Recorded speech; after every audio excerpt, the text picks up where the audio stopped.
Sure. Hello, hello. Yes. Okay, hello.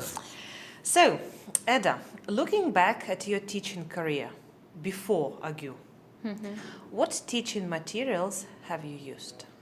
So before AGU, I was teaching literature in Erciyes University, and I was giving literature courses. So the material that I used mostly printed. I did not very much used online sources.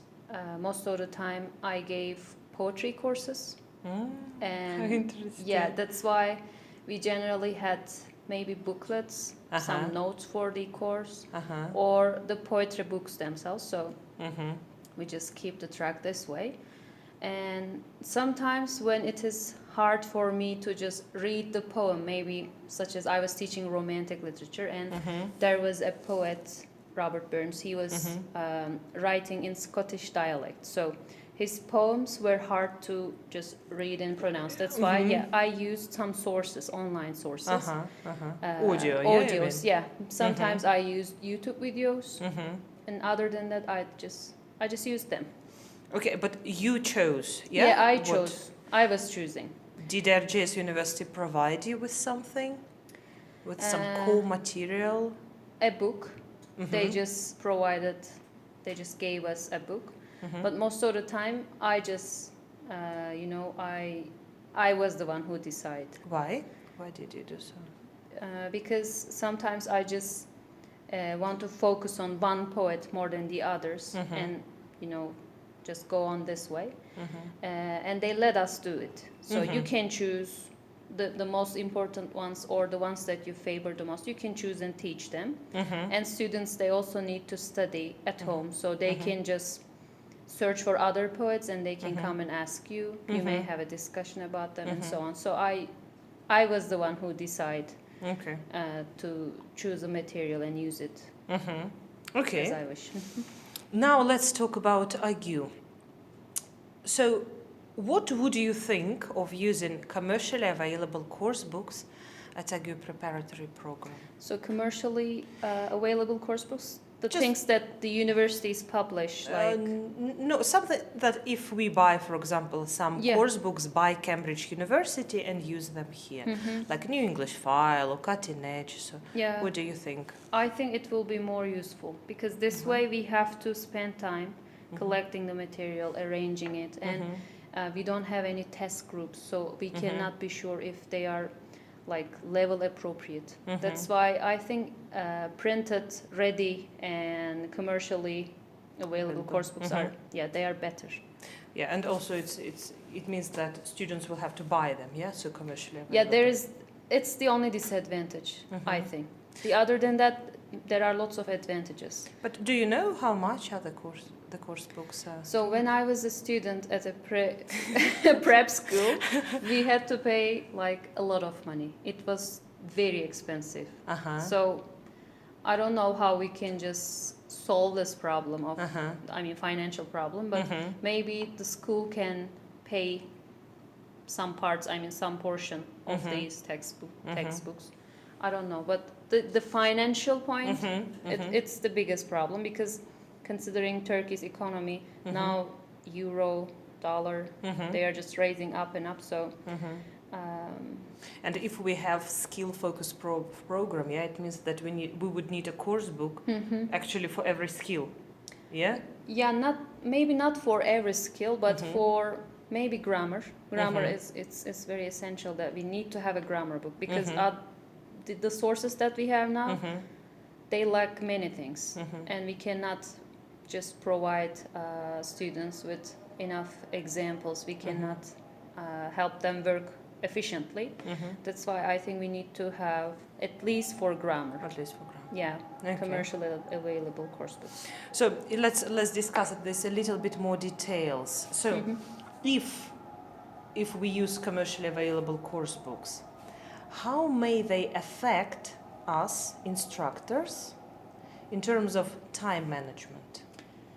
So I think it will have a positive effect, because preparing the material beforehand, before the classes start, it also takes time, and we cannot use every material with the same examples, because there are some repeating students, and they will just feel bored and it will not help them. So if we have ready-made books, we may add extra examples for the repeating students, but the other way, I mean, I think that it will save time, especially for the instructors. They can focus on, they can do some further research rather than trying to arrange the core material like we do. What about creativity? How may it affect? I mean, instructors' creativity. Yeah, some skills, I mean, you cannot be very creative. Yeah, they are there. You know, you have to teach them. So especially with grammar, I have some problems with grammar. I've noticed. So yeah, we cannot be very creative. But still, if we have a course book, rather than working on it, working on the basic textbooks or whatever it is, we can just search for some alternatives, for additional things. Again, it's about time as well. What about aim achievement? Yeah, so for each course we have an aim. If we use commercially available course books, how may it affect aim achievement? Level-based teaching, you mean? Yeah, just on course. I think we can just choose levels. There are also books that are prepared for different levels, so we can just pick them, choose them, and it's a good way to choose and use them, because you know, we are not just we are not the only school teaching English. So there are more experienced places, universities, organizations, whatever. They also use these kind of books, so we can also keep the same track. I think, yeah. So it will create a better environment, at least when somebody from a different university using the same book come to here and share some ideas with our students. They can also relate. But now with this one, with these materials, we are like in an island. We're special. Yeah, very special. What do you think about course organization? Yeah, it will again contribute to our course organization, because considering today, I mean, today I gave an LA course and I didn't have enough materials to teach. I mean, to give the input. I have to search for it. And because I was searching for it, I couldn't just calculate the time. It took longer than I expected. So just I couldn't finish the topic. Yeah, if we have if we have a book, generally they are prepared with this mindset, so the time is also considered. That's why, yeah, it's better. So it will help us. We can divide, the material equally, Yes, between exactly. the lessons. Okay, that's what I mean. Good. Next one. Now let's talk about teaching materials that you've been using at AGU, at all different courses, So can you comment on them, please, in terms of variety? So variety of materials for each course. Variety of material. Most of them, especially, I was teaching reading courses, so they are non-fiction. They are very much limited to like environment, to some topics that you come across with them in every skill. Like in speaking, you talk about environment. In reading, you read about environment. In writing, you write about environment, and it's just too much. So we focus on 3 or 4 main topics, and everything just evolves around them. And in terms of sources, where are they? Sources, like, are they articles? Are they, like you say, non-fiction? Are they taken from the internet, or where are they? Speaking, I have seen some images taken from Google. LA, I have seen many things taken from internet. No sources were given. In reading, they are generally taken from web pages, but articles from some scientific journals. There are some articles from newspapers. So their sources were generally stated. What do you think about quality of the materials?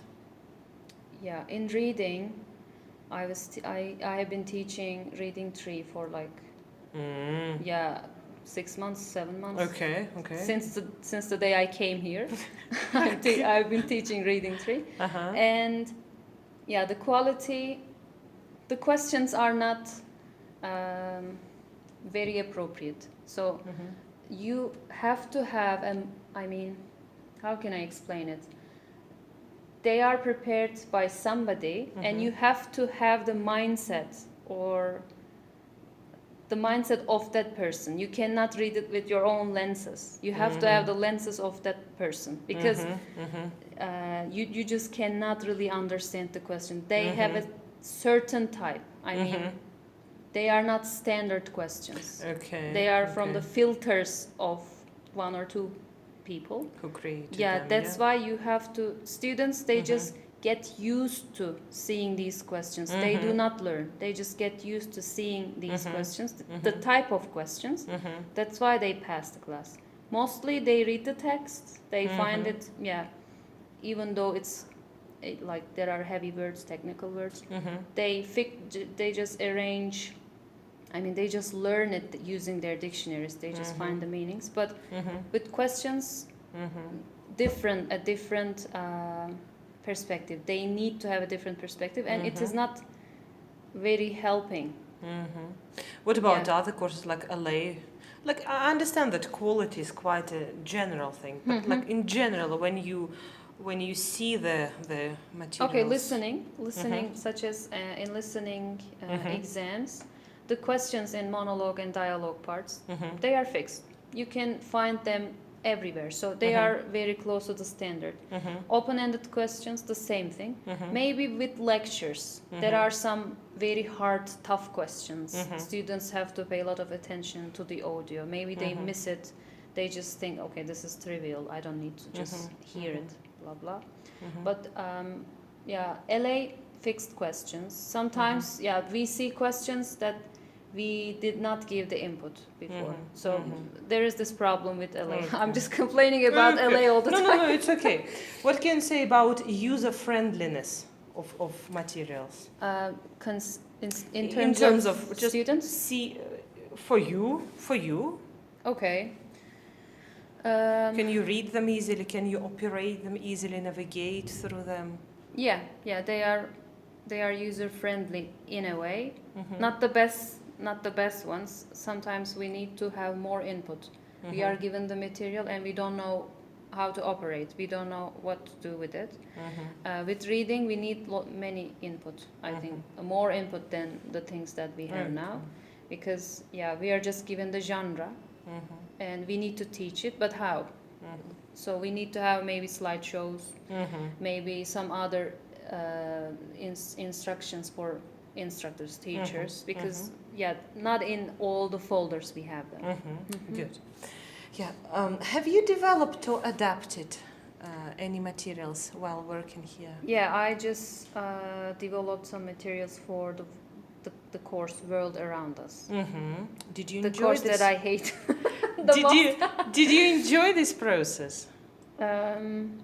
Actually, I did, but so we had to make lots of changes with the material that we prepared, and it just came out like something new.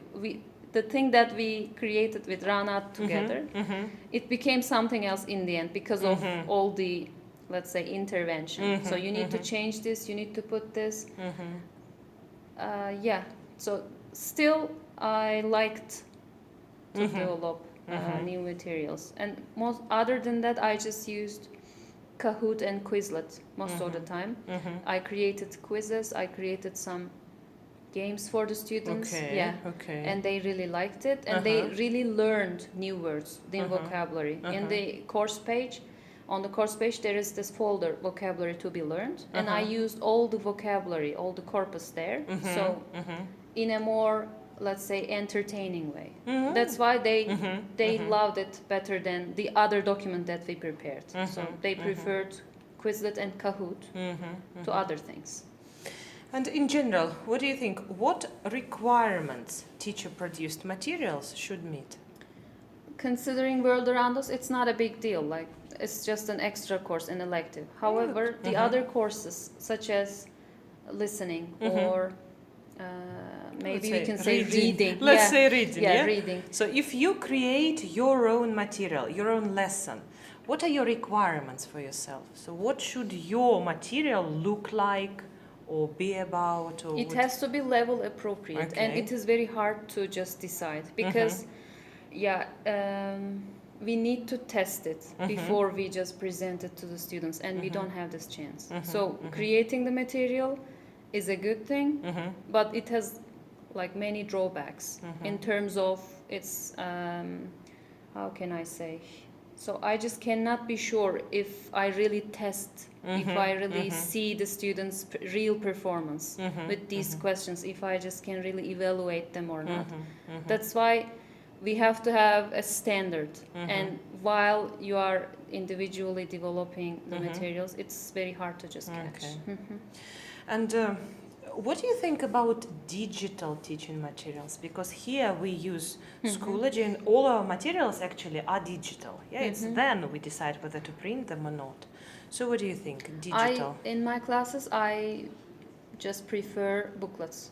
I don't like Why? screen reading because students, they just get distracted when they are using their laptops. Something, a news pop up, something they see, they just it just distracts their mind. And when they focus on one text and read it with their paper dictionaries, they also say that it's helpful because They say. yeah, they say they also find it very helpful. Not with the dictionaries, actually they prefer to use online dictionaries. So other than that, they just want to have paper. They do not like reading things on the screen because when I'm reading something on the screen, I'm like, I can see other things. I cannot just lean on the paper and read it. They say that they prefer paper, and I also prefer paper. I am also doing my PhD, and I don't like reading things online. I just want to download and print them. Yeah, even though it's not very environmental friendly, it's still better for my concentration. For your concentration, good. And yeah, you already talked about, but still, what do you think about the booklets used at AGU? Have you used them? If Yeah, yes, I did. Did you like them? Why not? I like the booklets. I like listening booklets, but I spotted some problems. Sometimes we listen to one audio for 3 different things, and students, they just hear the same thing over and over again. So I don't think we can really evaluate their performance, especially in the last part, because they just get used to hearing things. They already listen to them like twice. But if Okay, we, but in general, as In materials, is it compiled? Like, is it again user friendly for you as a teacher, for Yeah. students, for use in classroom? yeah, as I said, so they prefer paper. So booklets, they are helpful. They are in an order. Do you insist on them getting the booklets? Like, Yeah, I just say, okay, I want you to get booklets because these are the benefits of it, and 90% they get it. 90%, Yeah, they get it, and they just follow the course with the booklets rather than searching for the folder, jumping from one place to another. Only problem was with reading booklets last term. They were prepared with answer keys. Yeah, so we couldn't use them efficiently. Students, yeah, it's up to their autonomy, but still, yeah, if you give them the answers, it's just the easy way. So, if to prepare booklets, then just to be careful with the content of them. Yeah, what I to agree. include. And also the font and the style of the booklets. It's also important. Is it okay, or it should be changed? So for reading, it should be changed because it was not very much in an order. For listening, it was fine. I really liked the font and the frameworks and all the style. Writing, we don't have booklets. We only have papers. I mean, it's just like 20 pages. If we just print them, it's just 20 pages. So I cannot call them booklets at all. And other than that, LA, I don't have a booklet for LA. LA materials. But do you print them out, the materials?